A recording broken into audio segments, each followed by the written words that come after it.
Till now, what we have studied?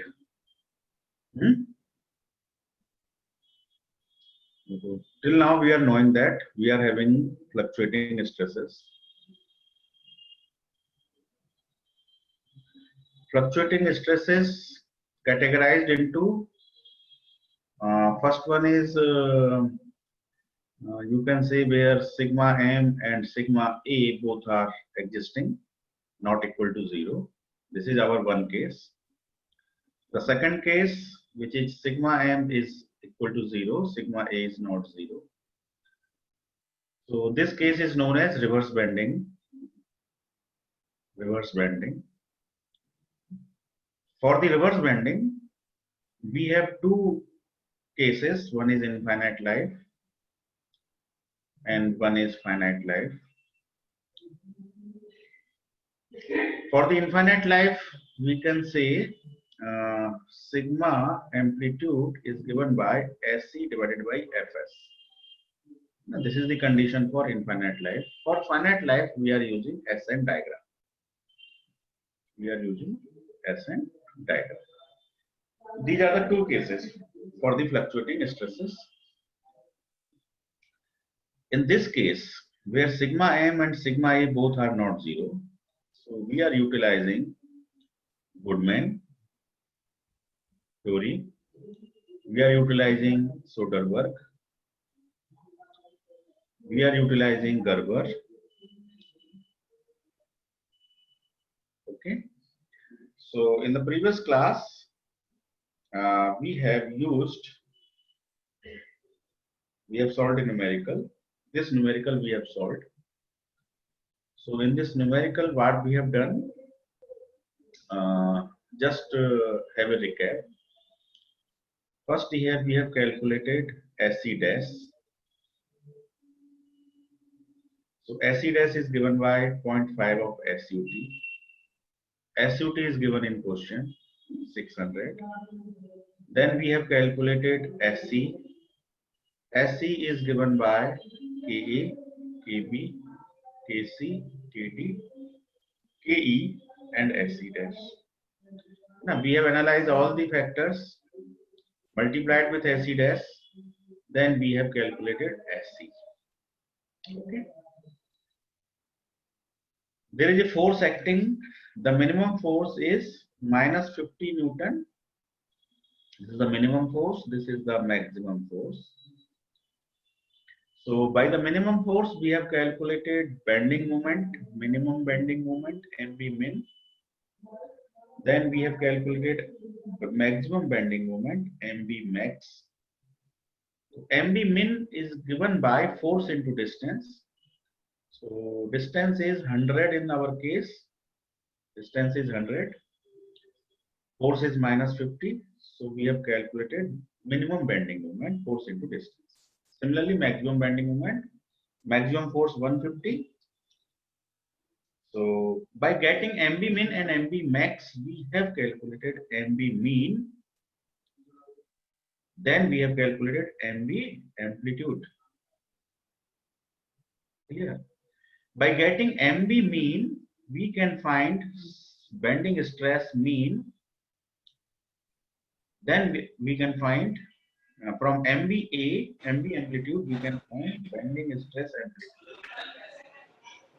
So we are having bending stress for both the cases, mean and amplitude. We are having both the cases, bending stress for mean and amplitude. It means bend m sigma b m is also lying and sigma b a is also lying. So mean stress is not 0, amplitude stress is not 0. Both the cases are not 0. Then it is a case of fluctuating stress. Mic off करिए.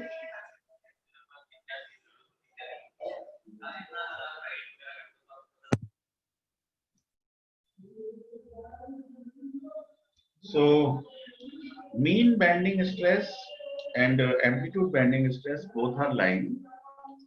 When both stress exist, then we use sigma A divided by SC plus sigma M divided by SUT. If we are going for Goodman, and if we are going for Soderberg, then we will use SYT here.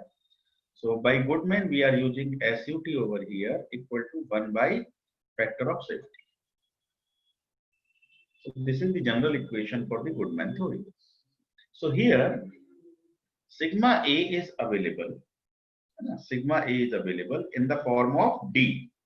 है ना, diameter के form में आएगा क्योंकि sigma B क्या होता है 32 m by pi d cube. So it will be in the form of D. It will be in the form of D.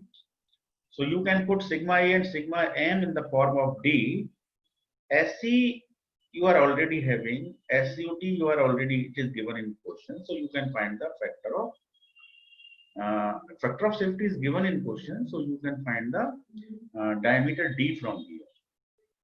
ठीक है, तो अब ये बात ये ध्यान से समझ लीजिए कि यदि सिग्मा m और सिग्मा e दोनों लाई कर रहा है, then we have to use either the Goodman or either the Soderberg or either the Gerber parabola. ठीक है, so our component will be safe for infinite life, for the infinite. So this question is related to infinite life. This question is related to infinite life. Now we will solve another question which is related to finite life. So I take the question first. Hello sir. हाँ बोलिए sir, ये पिछले वाले question में sir लिखा तो हुआ नहीं था कि सर सोडरबर्ग होगी या फिर गुडमैन होगी या गर्बर होगी, तो सर हमने वो वाली इक्वेशन कैसे ली सर? तो देखो, जब तुम थ्योरी क्लासेस पढ़ रहे थे, है ना, तो मैंने आपको ये बताया था कि if the name of the theory is mentioned in the question, then you are bound to solve the question by that theory, है ना. If name of the theory is not mentioned in the question, then it is the designer decision, है ना, which theory you have to adopt. ठीक है, तो हमने Goodman theory के according solve कर दिया है, और मैंने एक बड़ा स्पेक्ट्रम भी आपको दिखाया था कि कौन सी थ्योरी कहां पर अच्छे रिजल्ट दे सकती है. तो ये डिजाइनर की चॉइस है, तो आप उसमें लिख दीजिए एक लाइन क्वेश्चन सॉल्व करते हो, by assuming Goodman theory sigma A, वो फॉर्मूला लिख दीजिए, उसमें एसयूटी आएगा, सोडरबर्ग है तो एसवाईटी आएगा, गर्बर है तो पैराबोला की वाली इक्वेशन बनेगी. तो वो हमने चॉइस की है because name of the theory is not given. Then generally designer uses the Goodman theory because the failure points, most of the failure points are outside that line. देखो अभी आप तो ये डायग्राम देखेंगे, तो इस डायग्राम में फेलर पॉइंट्स दिखाए थे मैंने आपको, देख पा रहे हैं आप. ये सर्कुलर जो है ये एक्सपेरिमेंटल रिजल्ट्स है, एक्सपेरिमेंटल फेल्योर्स हैं ये, है ना. तो आप देखिए गुडमैन लाइन से ज्यादातर डॉट्स बाहर आ रहे हैं, है ना. कुछ ये 3 डॉट को छोड़ दें, 1 2 3, यदि हम इन 3 डॉट्स को छोड़ दें मान लो, तो बाकी सारे के सारे जो डॉट्स हैं, या इन 2 डॉट्स को, ये 2 डॉट भी बाहर ही हैं, केवल इन 3 डॉट्स को छोड़ दें तो गुडमैन लाइन से सारे डॉट्स बाहर आ रहे हैं, है ना. तो गुडमैन लाइंस हमको एक तरह से सेफ्टी ज्यादा प्रोवाइड करती है एज कंपेयर टू गर्बर, है ना. गर्बर की जो लाइन है, गर्बर का जो पैराबोला है, वो फेलर पॉइंट से बिल्कुल टच कर रहा है ना. तो हम एकदम बॉर्डर केस पे हैं, है ना. तो दैट्स व्हाई हम गर्बर थ्योरी को यूज जब करेंगे जब हमारे पास बजट की लिमिटेशंस है ना. यदि हम गुडमैन थ्योरी के अकॉर्डिंग जाएंगे तो हमारा डायमीटर ऑफ द बीम या डायमीटर ऑफ द शाफ्ट जो भी हमने निकाला है, उसकी dimension as compare to Gerber ज्यादा आएंगी. जब डायमेंशन ज्यादा आएंगे तो कॉस्ट ज्यादा आएगी. तो nothing is mentioned in the question. जब हम एक्चुअल डिजाइन करते हैं तो हमें बहुत सारी बाउंडेशंस के अंदर, कंस्ट्रेंट्स के अंदर काम करना पड़ता है ना, कंस्ट्रेंट्स पे काम करना पड़ता है. तो यदि कंस्ट्रेंट्स बजट का होता है then Gerber theory is best. यदि कंस्ट्रेंट सेफ्टी का है देन गुडमैन इज बेस्ट, है ना. 100% सेफ्टी का कंस्ट्रेंट है देन सोडरबर्ग इज बेस्ट, है ना. तो इन तीनों में से अभी फिलहाल हमने उस क्वेश्चन में गुडमैन को चॉइस कर लिया है, क्योंकि इन दोनों के बीच में है और ज्यादातर फेलर पॉइंट्स इससे दूर हैं, केवल ये लास्ट के 3 फेलर पॉइंट्स को छोड़. ठीक है, मेरे ख्याल से अब क्लियर हो गया होगा आपको कि हमने गुडमैन से क्यों सॉल्व किया है.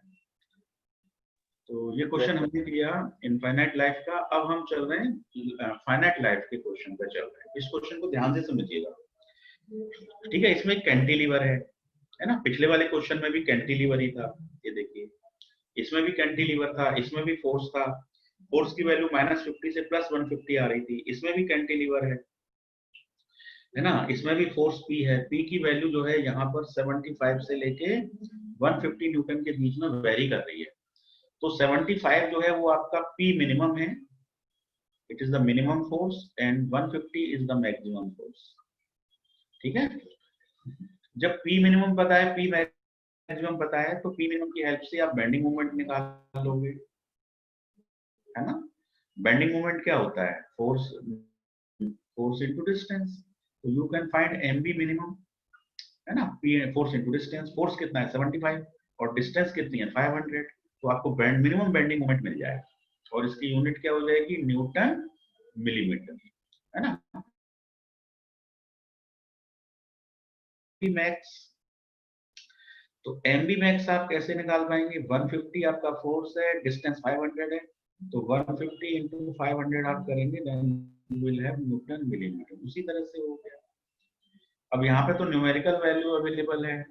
अब यहाँ पे आप सिग्मा बी मिनिमम निकाल सकते हैं, या पहले आप मीन स्ट्रेस निकाल लो, है ना। मीन स्ट्रेस के लिए क्या करेंगे, MB मीन। तो MB मीन क्या करते हैं, जोड़ के आधा कर देते हैं, तो इन दोनों को जोड़ के हाफ कर दीजिए, जो भी आएगा वो आंसर हो जाएगा। ऐसे ही एम्पलीट्यूड के केस में दोनों को माइनस करके आधा कर दीजिए, तो वो आंसर आ जाएगा। MB मीन आ जाएगा, MB A आ जाएगा। ठीक है, अब क्वेश्चन में देखिए डायमीटर यहाँ दिया हुआ है, पिछले क्वेश्चन में डायमीटर अननोन था, है ना, यहाँ पे डायमीटर गिवन है। तो जब आप MBM ये निकालेंगे, जब MBM और MBA से जब आप वो निकालेंगे bending stress, bending stress mean, तो वो क्या होता है 32 by pi D cube into MBM। Mean bending moment से मीन बेंडिंग स्ट्रेस निकलेगा। सिमिलरली एम्पलीट्यूड बेंडिंग स्ट्रेस जो है वो निकलेगा 32 by pi D cube bending moment amplitude, तो MBA से सिग्मा BA निकलेगा। अब देखो MBM न्यूमेरिकल वैल्यू में अवेलेबल है ना, ये दोनों, और D डायमीटर भी न्यूमेरिकल वैल्यू अवेलेबल है 10 मिलीमीटर। तो ये सिग्मा BM और सिग्मा BA हमको न्यूमेरिकल वैल्यू में मिल जाएंगे, ये अब फॉर्म ऑफ D में नहीं रहेंगे। पिछले क्वेश्चन में ये in the form of D थे, अब ये न्यूमेरिकल वैल्यू के फॉर्म में होंगे। तो जरा क्वेश्चन पढ़िए। क्वेश्चन ये है कि cantilever spring made of 10 millimetre diameter is shown in figure, the wire is made of stainless steel 4CR1 18 Ni10 SUT 860 SYT 690, force P acting at the free end varies from 75 to 150, the surface finish of the wire is equivalent to the machined surface. So this word is important, machined surface, है ना। तो machined, एक तो machined और दूसरा SUT, है ना। SUT कितने के बने क्वेश्चन में 860, तो SUT और machined इन दोनों की हेल्प से आप कौन सा फैक्टर कैलकुलेट कर लेंगे, सरफेस फिनिश फैक्टर के, है ना। तो के आपको पता लग जाएगा बिकॉज SUT गिवन है और आपको मैन्युफैक्चरिंग प्रोसेस गिवन है, करेक्ट। अब आगे देखिए कि there is no stress concentration, question में लिखा है there is no stress concentration. तो नो स्ट्रेस कंसंट्रेशन का क्या मतलब हो गया, जो हमारा KD होता है उसकी वैल्यू हमारी कितनी हो गई 1, उसकी वैल्यू हमारी हो गई 1। KD मतलब 1/KF, है ना, और कोई स्ट्रेस कंसंट्रेशन ही नहीं है, तो उस केस में KD की वैल्यू कितनी आ जाएगी 1, है ना। KF की भी 1 हो जाएगी, KT की 1 हो जाएगी, है ना, सब कुछ 1 हो जाएगा, KF भी 1, KT भी 1, KD भी 1, no stress concentration. And the expected reliability is 50%। तो रिलायबिलिटी की हेल्प से आप फैक्टर कैलकुलेट कर लेंगे, कौन सा KC, तो आपका KC भी हो गया। ठीक है, अब KB क्या होता है, size factor. Size factor diameter पर डिपेंड करता है, डायमीटर कितना गिवन है 10 मिलीमीटर, तो 10 मिलीमीटर डायमीटर के लिए KB आपका कितना हो जाएगा, है ना। KB की वैल्यू आप कितनी ले लेंगे 0.85। कंडीशन है 7.5 मिलीमीटर से कम होने पर, एक 7.5 मिलीमीटर से 50 मिलीमीटर के बीच में यदि डायमीटर है तो KB की वैल्यू 0.85 होती है, ठीक है, और 50 से अधिक है तो 0.75 होती है। यही तीन वैल्यू लाई करती हैं। तो देखिए अब हमारे पास K अवेलेबल है, KB अवेलेबल है, KC अवेलेबल है, KD अवेलेबल है, ठीक है। और अब पांचवा फैक्टर केई एक्साइल लोडिंग के लिए होता है, लेकिन यहाँ तो एक्साइल लोडिंग है ही नहीं, तो इसकी वैल्यू कितनी हो जाएगी 1। एक्साइल लोडिंग के केस में केई की वैल्यू 0.8 होती है और विदाउट एक्साइल लोडिंग में के इक्वल टू 1 होता है, तो यहाँ के भी 1 हो गया। पांचों फैक्टर आपको पता चल गए। पांचों फैक्टर पता लगने का मतलब है कि आपने एंडोरेंस लिमिट कैलकुलेट कर ली। ठीक है, आपने कौन सी लिमिट कैलकुलेट कर ली? एंडोरेंस लिमिट कैलकुलेट कर ली। ठीक है, तो आपकी एंडोरेंस लिमिट कैलकुलेट हो चुकी है, बनते है ना। तो अब मैं जरा सा इसकी इंक को क्लियर करता हूँ। क्वेश्चन ये फाइनाइट लाइफ का कैसे है ये भी आपको करना जरूरी है। तो कुल मिलाकर हम इस क्वेश्चन में ऐसी निकाल चुके हैं, है ना, ऐसी हमारे पास अवेलेबल है। अब क्वेश्चन देखिए, there is no stress concentration, ये तो हो गया। एक्सपेक्ट रिलायबिलिटी हो गया। Calculate the number of stress cycles. अब नंबर ऑफ स्ट्रेस साइकिल लिखने का मतलब ही ये हो गया कि ये क्वेश्चन इनफाइनाइट लाइफ का नहीं है, ये क्वेश्चन काय का है? फाइनाइट लाइफ का question, finite life. Calculate the number of stress cycles likely to cause fatigue failure, मतलब कितने स्ट्रेस साइकिल पर ये कंपोनेंट फेल हो जाएगा, ये कंपोनेंट फेल हो जाएगा। This is the question. ठीक है, तो अभी तक आप देखो हम क्या करते थे गुडमैन डायग्राम में। देखो एक बार हम क्या करते हैं, इधर हम क्या लेते हैं, कौन सा एक्सेस होता है? सिग्मा एम होता है। इधर कौन सा एक्सेस लेते हैं हम? एम्पलीट्यूड एक्सेस लेते हैं। ये पॉइंट एस यानी एंडोरेंस लिमिट का पॉइंट होता है। यहाँ से हम एक लाइन ड्रॉ करते हैं, ये लाइन जहाँ कट करती है उसको हम क्या कहते हैं? एसयूटी का पॉइंट कहते हैं। यदि हम गुडमैन के थ्रू बात करें तो, है ना, सोडरबर्ग पर करेंगे तो ये पॉइंट एस वाई टी होता है। तो चलिए गुडमैन से ही करते हैं अभी। तो ये एसयूटी है। ठीक है, अब यदि आप इस ट्राइंगल के अंदर हैं, इस पार्ट में हैं, तो मैंने क्या कहा था कि आप सेफ हैं, है ना। तो ये वाला सेफ रीजन इनफाइनाइट लाइफ को रिप्रेजेंट करता है। ये किसको रिप्रेजेंट करता है? Infinite life. मतलब यदि आप इसके अंदर हैं तो आपका प्रोडक्ट इनफाइनाइट लाइफ के लिए, इनफाइनाइट नंबर ऑफ साइकिल्स के लिए सेफ है। ठीक है, लेकिन यदि आप इस बाउंड्री लाइन से बाहर हैं, सपोज आप यहां पर हैं, ठीक है, इस पर्टिकुलर पॉइंट पर ये आपका मीन स्ट्रेस है और इस पर्टिकुलर पॉइंट पे ये आपका कौन सा स्ट्रेस है? सिग्मा ए है। तो इस पॉइंट पी के लिए जिसके के coordinate sigma M comma sigma A हैं, तो ये पॉइंट अभी अनसेफ रीजन में आ रहा है। अनसेफ रीजन का मतलब है कि ये point infinite number of cycles के लिए सेफ नहीं है, लेकिन ये पर्टिकुलर पॉइंट कुछ साइकिल्स के लिए सेफ हो सकता है ना। So this point P belongs to finite life case। बहुत आराम से समझना, finite life case। ठीक है, यदि हमारा पॉइंट P इस ट्रायंगल के अंदर लाई करेगा तो वो इनफाइनाइट लाइफ केस है।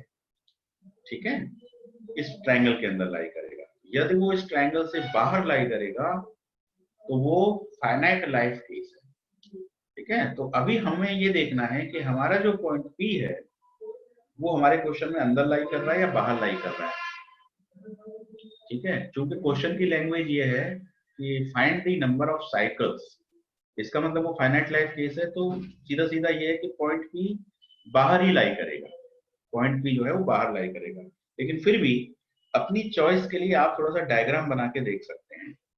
तो डायग्राम बनाने के लिए ये मान लीजिए मैं यहाँ पे एक डायग्राम बनाता हूँ कि मेरा पॉइंट P बाहर है या अंदर है, ये चेक करने के लिए। तो देखिए कैसे चेक करेंगे। मान लो कि हम गुडमैन लाइन ड्रॉ करते हैं, है ना। तो चलिए मैंने मान लिया कि यहाँ पे मैंने गुडमैन लाइन ड्रॉ की। ठीक है, ये लीजिए मैंने यहाँ पे गुडमैन लाइन ड्रॉ कर दी। This is the Goodman line, है ना। ये पॉइंट ऐसी है, इसको मैंने आगे बढ़ा दिया। ये एम्पलीट्यूड एक्सिस है, ये यहाँ पे एसयूटी आ गया। आप एसयूटी की वैल्यू कितनी दे रखी है क्वेश्चन में, जरा बताइए। एसयूटी इज गिवन 860। तो इसका मतलब ये वाला जो पॉइंट है ना, ये वाला जो पॉइंट है ये 860 का पॉइंट है। ठीक है, और ये एससी का पॉइंट है। तो ऐसी तो अब हम निकाल ही लेंगे, जैसा अभी मैंने मेथड से बताया के बी के सी करके, तो ये कोई ना कोई वैल्यू आएगी, तो वही जो भी पॉइंट है वो पॉइंट हो जाएगा, है ना। अब हमें पॉइंट पी के बारे में क्या इंफॉर्मेशन है, तो पॉइंट पी के कोऑर्डिनेट्स क्या होते हैं, सिग्मा एम और सिग्मा ए। अब सिग्मा एम और सिग्मा ए हम कैसे निकाल चुके हैं, हम ऐसे निकाल चुके हैं, ये देखो फोर्स हमें दे रखा है 75 से 150, तो 75 से हमने क्या निकाला, बेंडिंग मोमेंट निकाला, तो मिनिमम बेंडिंग मोमेंट निकला। फिर 150 से हमने बेंडिंग मोमेंट निकाला, फोर्स की दो वैल्यू है, 75 मिनिमम, 150 मैक्सिमम, तो मिनिमम फोर्स से minimum bending moment, maximum force से मैक्सिमम बेंडिंग मोमेंट, ठीक है। अब बेंडिंग मोमेंट दो मिल गए, एक मिनिमम और एक मैक्सिमम, ठीक है। जब भी मिनिमम मैक्सिमम का केस होगा तो आपको फिर मीन और एम्पलीट्यूड निकालना है, तो आपने फिर मीन और एम्पलीट्यूड निकाल लिया। अब मीन और एम्पलीट्यूड जैसे ही निकला तो फिर इन दोनों से आपने क्या निकाल लिया, सिग्मा बी एम, यानी कि बेंडिंग स्ट्रेस और एम्पलीट्यूड स्ट्रेस। तो ये जो सिग्मा एम और सिग्मा ए हैं वो वही पॉइंट पी है, यही तो पॉइंट पी के कोऑर्डिनेट है। तो ये जो वैल्यूज हैं ये आप अपने इस फिगर में प्लॉट करिए, है ना। तो सिग्मा बी एम की वैल्यू क्या आती है और सिग्मा बी ए की वैल्यू क्या आती है, तो जरा सा कैलकुलेट कर लीजिए कितना आ रहा है। कैलकुलेटर है आप सब लोगों के पास, राहुल, संदीप या सारांश, सुन पा रहे हैं मुझे? Yes sir. हाँ, तो जरा कैलकुलेटर से मुझे बता दीजिए, पहले आप मुझे एम बी मिनिमम की वैल्यू बताइए कितनी आती है, एम बी मिनिमम। तो एम बी मिनिमम क्या होगा, मिनिमम फोर्स कितना है 75, डिस्टेंस कितनी है 500, मल्टीप्लाई करो आंसर बताओ, 75 into 500 कितना हुआ, बोलिए जरा। 37,500। 37,500 ये हो गया। अब एम बी मैक्सिमम बताओ, 37,500। एम बी मैक्सिमम कितना हो गया, 25,000। 1025 नहीं, डबल ही तो आएगा इसका, क्योंकि वो 75 है, ये 150 है, डिस्टेंस तो बराबर है, तो ये 150 into 500 75,000 आएगा 75,000 आएगा, है ना। अच्छे से कैलकुलेशन, सर। है ना।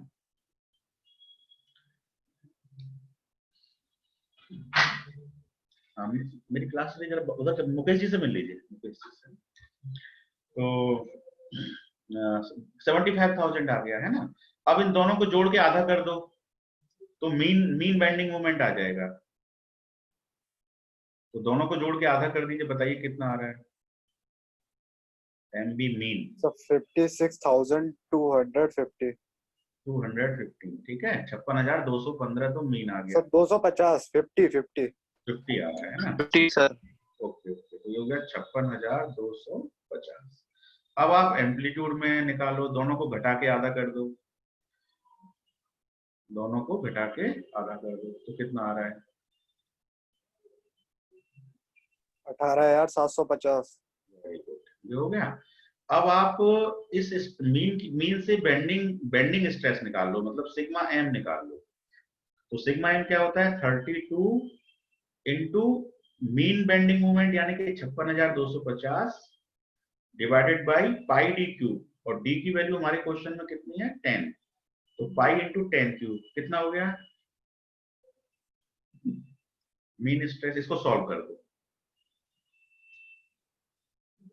32 into 56,250 upon 75 into 10 power cube, ये हमारा मीन स्ट्रेस हो जाएगा। क्या वैल्यू आ रही है बताइए, 572.95।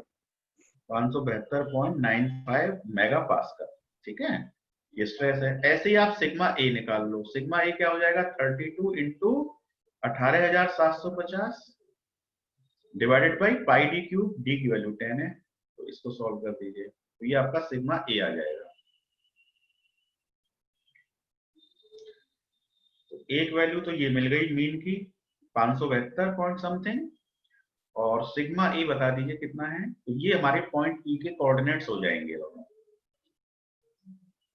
कितना है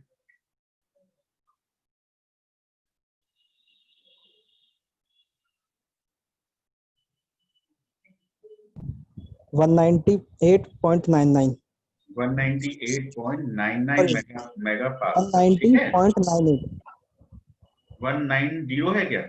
हाँ 0 है ये सर। 00 190.99, ठीक है।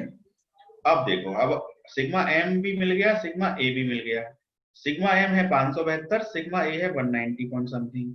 तो इसको जब हम अपनी प्लॉटिंग में प्लॉट करेंगे इस पॉइंट को, तो ये सिग्मा एम एक्सिस पर तो सिग्मा एम मार्क करेंगे, तो सिग्मा एम 572 तो यहाँ कहीं आएगा, है ना। ये 860 है तो 860 से पहले ही कहीं आएगा 572.95, ठीक है। ये हो गया। अब हमें सिग्मा ए प्लॉट करना है, तो 190.99, तो 190.99 जो आएगा वो यहाँ कहीं आएगा 190.99।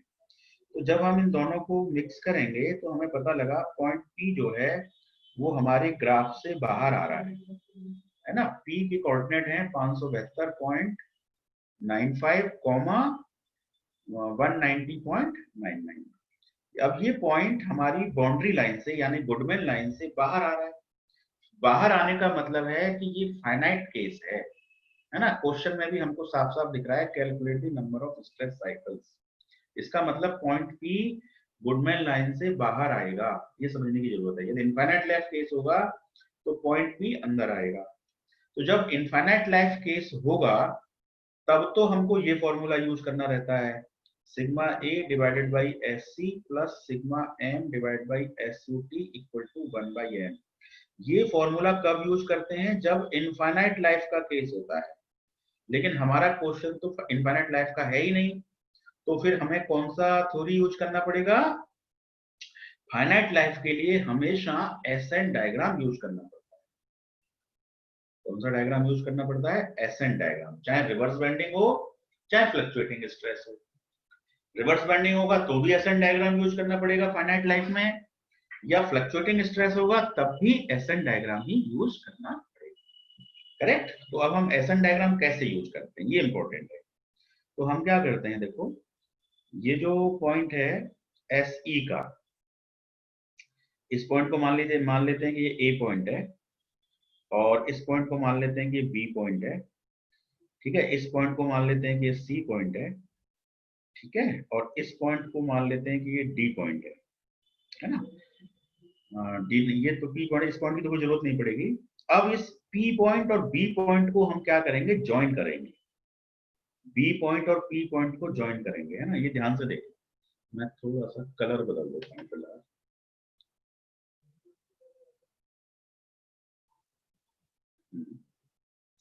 मैं क्या कर रहा हूँ, पी पॉइंट और बी पॉइंट से होते हुए एक लाइन ड्रॉ कर रहा हूँ, है ना। बी पॉइंट से एक लाइन शुरू कर रहा हूँ जो पी से पास होगी, और पी से इसको स्ट्रेट लाइन को आगे बढ़ाना है मुझे। आगे बढ़ाने पे ये वाई एक्सिस यानी कि एम्पलीट्यूड एक्सिस को कहीं पर कट करेगी। तो ये वाला जो पॉइंट है ये हमारा एम्पलीट्यूड स्ट्रेस है, जिसे हम फटीग स्ट्रेंथ कहते हैं, एसएफ, है ना। एम्पलीट्यूड स्ट्रेस है। तो अब मेरा एम क्या है कि यदि मैं इस पॉइंट पर हूं तो फाइनाइट लाइफ केस में बी पॉइंट से होते हुए मुझे एक स्ट्रेट लाइन ड्रॉ करनी है, और ये एसएफ मुझे कैलकुलेट करना है। तो अब इस एसएफ को कैसे निकाल सकते हैं? By symmetry of triangles. Symmetry of triangle से निकाल सकते हैं। कौन कौन से ट्राइंगल लगाएंगे? देखो, एक तो हमें ट्राइंगल लेना होगा पीसीबी। ध्यान से देखना, एक ट्राइंगल हमें लेना पड़ेगा पीसीबी, एक ट्राइंगल पीसीबी। और एक ट्राइंगल हमको लेना पड़ेगा ये वाला ट्राइंगल एसएफ वाले। इस पॉइंट को आप नाम दे दीजिए डी पॉइंट, है ना, डी। और ये आपका ओरिजिन है ओ। तो अब आपका ये ट्राइंगल हो गया डी ओ बी। तो दूसरा ट्राइंगल आपका हो जाएगा डी ओ बी। अब आप ध्यान से देखिए, क्या ये दोनों ट्राइंगल सिमिलर हैं? PCB and DOB, PCB and DOB are similar, है ना। क्लियर कट है। पीसीबी, सी एंगल 90 है, ओ एंगल 90 है ना, करस्पॉन्डिंग एंगल्स हैं।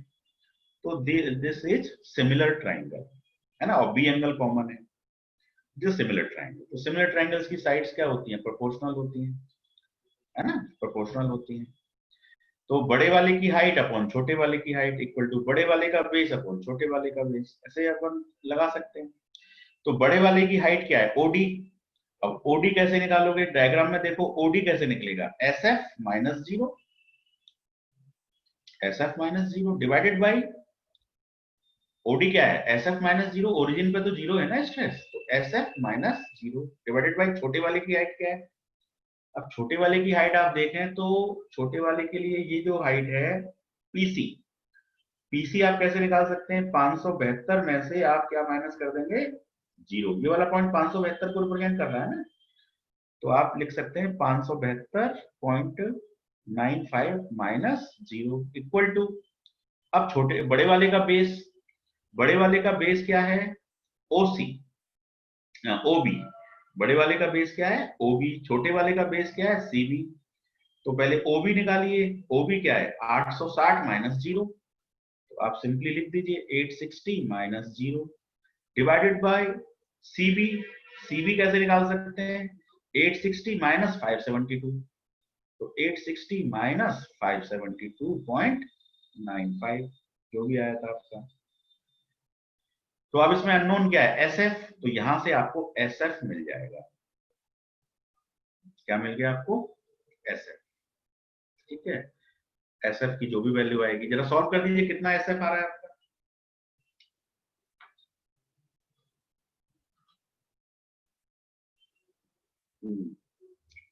कुछ नहीं किया है मैंने, सिमिलरिटी ऑफ ट्रायंगल्स लगाया है ना, इसके अलावा कुछ नहीं किया है। पी पॉइंट की लोकेशन बताई है मैंने आपको, पी पॉइंट गुडमैन लाइन से बाहर आ रहा है, बाहर आने का मतलब ये फाइनाइट लाइफ केस है। फाइनाइट लाइफ के क्वेश्चंस को एसएन डायग्राम से सॉल्व करते हैं, है ना। तो एसएन डायग्राम में एसएफ की जरूरत पड़ती है। अब एसएफ यहाँ पर कैसे कैलकुलेट हुआ है? बीपी को ज्वाइन करने के बाद जहां पर ये वाई एक्सिस को कट करेगा वो इसका एसएफ पॉइंट है। ठीक है, तो इसको सॉल्व करके हम क्या निकाल लेंगे? एसएफ। कितना आ रहा है एसएफ?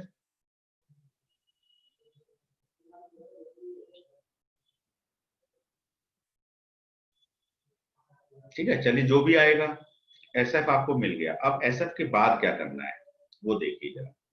अब आप एसएफ निकाल चुके हैं, ठीक है, पिछले डायग्राम से। अब आपको एसएन डायग्राम यूज करना है क्योंकि ये फाइनाइट लाइफ केस है ना। आइडिया दे रहा हूं मैं आपको, केवल आप खुद करके देखिएगा। एसएन डायग्राम खींचेंगे हम। एसएन डायग्राम कैसे बनता है? ये वाला पॉइंट क्या लेते हैं? लॉग ऑफ 0.9 SUT, याद आ रहा है? इस पॉइंट को क्या लेते हैं? Log of 0.9 SUT। और ये ओरिजिन को हम क्या लेते हैं? यहाँ पे इस वाले पॉइंट को क्या लेते हैं? 3। It is log of 1000 cycles पे ये होता है। और ये वाला पॉइंट क्या होता है? लॉग ऑफ 1 मिलियन यानी कि 6 होता है। और एसएन डायग्राम में पहले हमको एक लाइन मिलती है, फिर ये स्ट्रेट हो जाती है। और इस वाले पॉइंट को हम क्या बोलते हैं? Log of SC, log of SC. यदि हमको यहाँ पर कोई एसएफ पता है, लॉग ऑफ एसएफ पता है ना। एसएफ हम निकाल चुके हैं पिछले, अभी जस्ट समझाया मैंने कि एसएफ कैसे निकलना है। तो उस एसएफ का अब हम यहाँ पर यूज करेंगे, तो ये लॉग ऑफ एसएफ हमें मिल जाएगा। लॉग ऑफ एसएफ से हम हॉरिजॉन्टल लाइन ड्रॉ करेंगे, वर्टिकल लाइन ड्रॉ करेंगे। जिस पॉइंट पर काटेगा वो हमारा लॉग ऑफ एन होगा। वो हमारा क्या होगा? लॉग ऑफ एन होगा। एन क्या है? Number of stress cycles, number of stress cycles. Question में यही पूछा है ना। तो जब एसएफ हमें मिल जाएगा तो एसएफ की हेल्प से हमको एन मिल जाएगा। N means number of stress cycle. तो ये फाइनाइट लाइफ का एग्जांपल हुआ।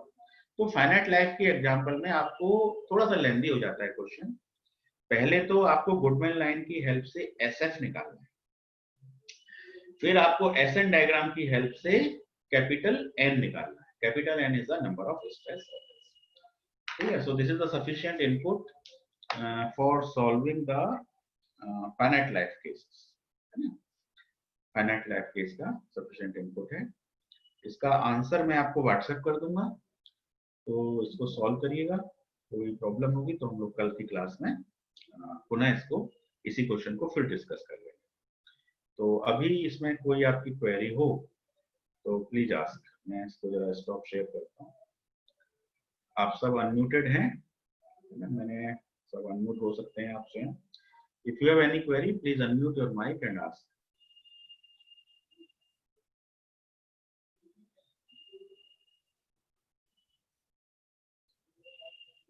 सब क्लियर है ना? तो आज की क्लास में हमने क्या फोकस किया है कि how to solve a numerical which is based on finite life, and in that mean stress and amplitude stress both are existing. Both are existing means it is a case of fluctuating stress. Fluctuating stress cases are divided into two parts. One is infinite life, one is finite life. So infinite life के case solve होते हैं Goodman से, Soderbergh से, Gerber से. तीन theory हैं आपके पास. और फाइनाइट लाइफ के जो केस होते हैं those cases are solved with the help of SN diagram. ठीक है. तो अभी नेक्स्ट क्लास में हम लोग फिर अभी न्यूमेरिकल करेंगे, एक इनफाइनाइट लाइफ का करेंगे, एक फाइनाइट लाइफ का करेंगे. तब हमारा ये मॉड्यूल 1 का सिलेबस कंप्लीट हो जाएगा, है ना? तो मॉड्यूल 1 हम पूरा कर चुके हैं अब तक. ठीक है. तो मेरे ख्याल से अब कोई क्वेरी नहीं है, तो मैं क्लास को एंड करता हूँ. Thank you, thanks for listening. Stay home, stay safe. Thank you very much.